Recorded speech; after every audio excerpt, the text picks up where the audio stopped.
kukutukuza Bwana, moyo wangu mtukuze Bwana, nafsi yangu muimbie Bwana.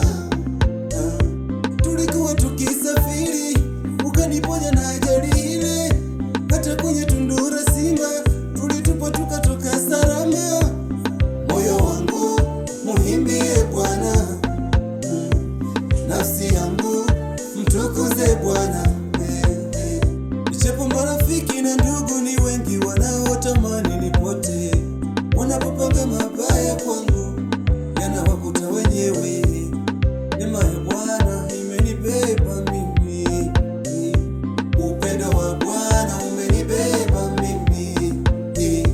Sitaacha kukuimbia Bwana kwa vile unafanya.